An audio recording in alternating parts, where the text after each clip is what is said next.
당대표 경쟁에 등장한 핵 무장론입니다. 왜 북한만 핵무기 갔습니까? 우리도 가져야 될 때 됐습니다라고 얘기하신 분들이 나왔어요, 지금요. 일단 대표적으로 나경원 후보입니다. 과거에도 이런 비슷한 주장했는데 이번에 굉장히 강하게 얘기했어요. 오늘도 얘기했는데 그 목소리 들어보시죠. 네, 러시아와 북한이 가까이 가는 것, 북한이 사실상 핵 보유 국가로 인정될 수밖에 없는 정도로 지금 북한의 핵 능력을 갖게 된 것, 미국의 정세도 사실 트럼프 대통령이 재집권한 경우에 미국의 태도도 바뀔 수 없는 점, 이런 부분을 보시고 이제는 우리가 핵무장에 대해서 논의하고 이제는 핵무장을 해야 될 때라고 봅니다. 이제는 우리도 핵무장을 해야 될 때. 근데 이 핵무장이 간단하지 않거든요. 이거는 우리나라만 결정한다고 될 일도 아니거든요, 사실은. 화면 좀 보겠습니다. 이게 글로도 올리고 오늘 말도 됐어요. 이제는 우리도 핵무장해야 된다. 그리고 트럼프가 재집권할 때 미국의 태도도 바뀔 수 있는 부분이 있다. 이제는 우리가 핵무장에 대해서 논의하고 무장을 할 때다. 이렇게 얘기를 합니다. 자, 그러면 다른 당권 후보들은 생각이 좀 다른 것 같아요. 들어보겠습니다. 국제정세가 변하고 있기 때문에 저희가 언제든 필요하면 핵무장을 할 수 있는 잠재적 역량을 갖추는 데까지 가자는 겁니다. 일본처럼. 그렇지만 지금 단계에서 바로 핵무장을 가게 되면 저희는 국제사회에서 큰 제재를 받고 국민들이 큰 경제적인 타격을 입을 겁니다. 그러니까 그걸 지금 적극적으로 추진하는 것은 그런 문제가 있습니다. 지금 당장 핵무장은 국제적으로 경제적으로 외교적 고립을 불러일으킬 뿐이에요. 핵무기를 탑재한 잠수함, 전략자산을 갖다 놓고 한국과 미국 간의 핵 공유 협정을 맺는 게 훨씬 더 현실적인 방안이다.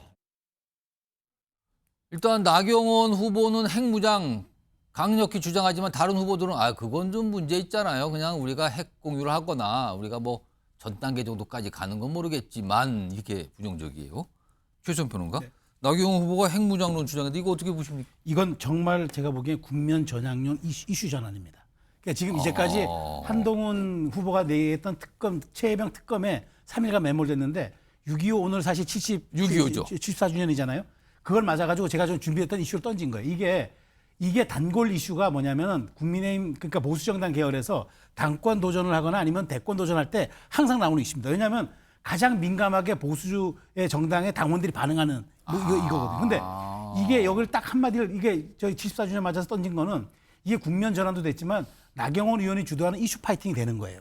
자, 제가 아까 말씀드린 대로 당원 80%입니다. 예. 근데 보수정당에서는 이게 지금 이거는 말 그대로 당권 후보들끼리 이게 다 자기 생각들이 엇갈릴 수 있어요. 이거는 정책적인 말하자면 선택의 영역이지 이게 선과 악의 영역도 아니고 호불호의 영역도 아닌 거예요. 그렇기 때문에 누구나 얘기할 수 있어요. 그런데 이걸 나경원 의원이 던짐으로써 보수 정당 투표하는 80% 사람들에게 내가 보수의 주류인 거 알겠죠? 제가 적동성을 가졌습니다라고 얘기한 거예요. 그렇기 때문에 다른 후보들도 따라올 수밖에 없어서 여기 대해서 그냥 감나라 배나라 또 얘기를 하는 건데 어쨌든 이거는 나경원 후보가 야심적으로 던진 저는 국면 전환용 이슈라고 보는데 어쨌든 이 이슈가 하루 이틀은 갈 겁니다. 왜냐하면 지금 워낙 북한과 러시아의 지금 밀착이 우리 예상을 밖을 벗어났고 지금 또 때가 때인 만큼 그렇죠. 미국도 지금 민감하게 반응하기 때문에 이 이슈가 저는 2월까지 간다면 나경원 의원의 전략이 먹혔다. 저는 이제 번역기를 돌리기 때문에 정치 번역기를 돌린다면 저는 그렇게 해석하고 있습니다. 오늘 여러 가지 점을 약간 그 번역기는 약간 전략적인 측면으로 주로 전공이 돼 있는 번역기 같아요, 지금요.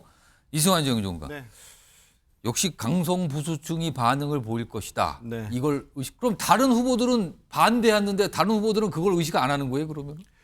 물론 의식은 하겠죠. 그런데 저는 오늘 굉장히 재밌었던 게 나경원 후보가 오늘 오전에 언론사 이 조창강연의 메인 강사로 나섰습니다. 그리고 이제 강의 끝나고 나가시는 시간에 바로 저걸 올리셨더라고요. 강의 주제가 5만 부 시대를 가기 위해서 인구 문제 어떻게 해결해야 할 것인가 이 얘기를 하고 나가시면서 핵무장이 필요할 때 하면서 저는 오늘 6.25를 맞아서 정말 칼을 갈고 준비하셨구나 이 느낌이 들었습니다. 지금 이 아침에 저 페이스북 한 줄 이게 원래 그 윤석열 대통령 후보 당시 예전에 여성가족부 폐지 이 한 글자 임팩트에서부터 이제 시작이 됐던 건데 예. 이거를 던져서 그때부터 지금까지 모든 이슈가 또 저기에 잠식돼 있습니다.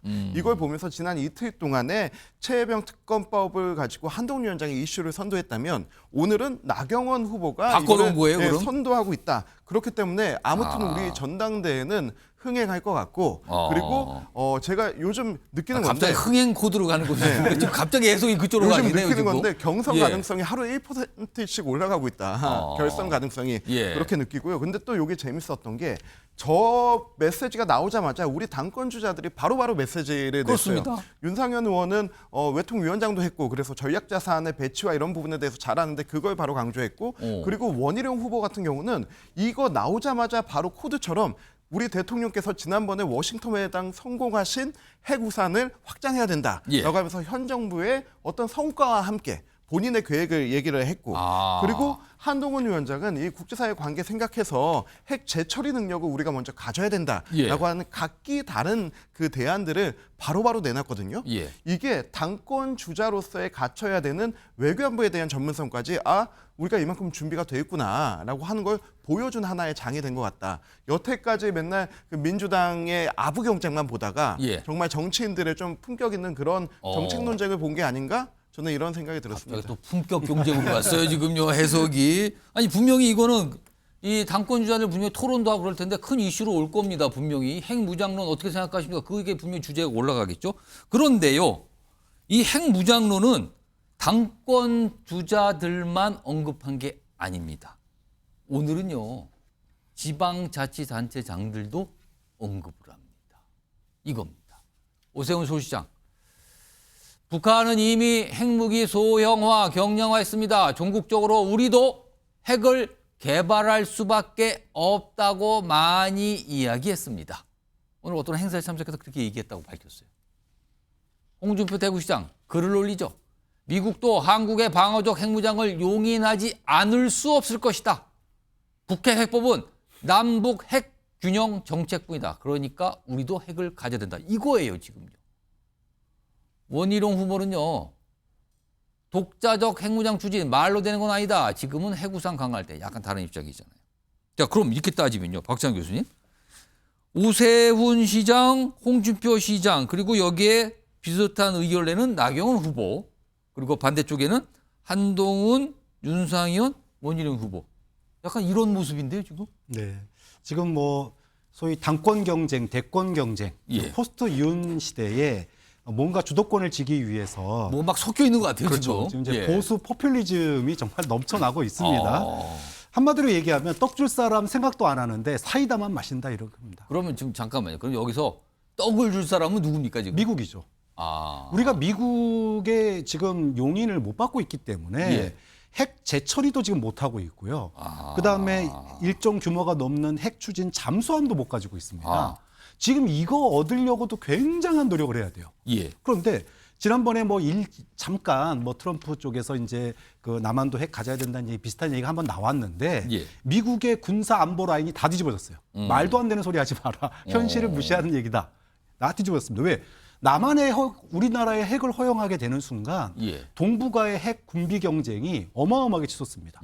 그러면 이제까지 미국이 소위 세계 질서를 갖다가 핵을 갖다가 무기로 해가지고 소위 군소 국가들이 핵 만드는 거, 핵 확산 금지를 하면서 예.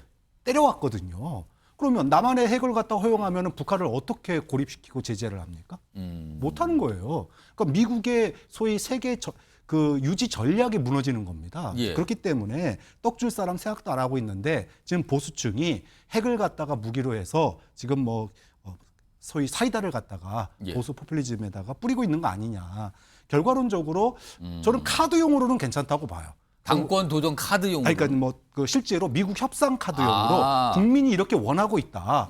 그러니까 뭐라도 줘야 되는 거 아니냐. 예. 그러면서 정말로 일본에는 핵 재처리 하고 있거든요. 예. 그다음에 호주는 핵 추진 잠수함 가지고 있습니다. 그럼 일본하고 호주에게는 허용하면서 예. 왜 우리에게는 이거 허용하지 않냐. 아. 이러면서 핵 재처리 권한이라든지 핵 추진 잠수함 이런 거를 예. 얻기 위한 지렛대로서는 저는 쓸 수 있다고 보지만 이런 식으로 보수층 결집으로 해서 대도 안 한 정말로 가능성도 없는 이야기를 너무 남발하는 것은 이거는 뭐 국가 동북아의 예. 어떤 그 안보 균형을 굉장히 위태롭게 할 가능성이 있다고 봐요. 요거 마지막으로 최수영 평론가 네. 제가 한 1분 드릴 텐데 지금 되도 않는 얘기들을 하고 있는 거다 말씀하는데 전략적 측면이나 이 내용 진짜 실현 가능성 어떻게 봐야 아니, 됩니까? 좀 그렇지 않다고 보는 게 지금 미국 조야의 기류가 달라지고 있어요. 왜냐하면 동북아 정세가 지금 중국하고 지금 러시아가 예. 굉장히 말하자면 이제 북한을 매개로 지금 경쟁을 하고 있기 때문에 예. 지금 실제로 러시아랑 가까워지니까 중국이 김정은 방문했을 때 예. 동판을 드러내 버렸잖아요. 이런 상황에서 한국에 오히려 레버리지를 줘야 한다 그런 얘기도 있어요. 그러니까 우리가 이걸 전략적인 어떤 그 자산으로 활용하기 위해서는 이렇게 여당의 당권 주자들이 이런 다양한 목소리를 내줘야 정부가 협상력을 갖습니다. 그렇기 때문에 예. 대도 않는 얘기라기보다는 오히려 이렇게 힘을 모아주면 정부가 대미국 혹은 이제 말하자면은 그 OECD라든가 이런 예. 나라들과 협상력을 가질 수 있기 때문에 그걸 그렇게 저는 나쁘게만 비판적으로 볼 게 아니다라고 말씀드리고 싶습니다. 핵무장. 이거 굉장히 심각한 얘기인데 이게 국민의힘 당대표 후보들 사이에서 큰 토론 주제로 떠올랐습니다.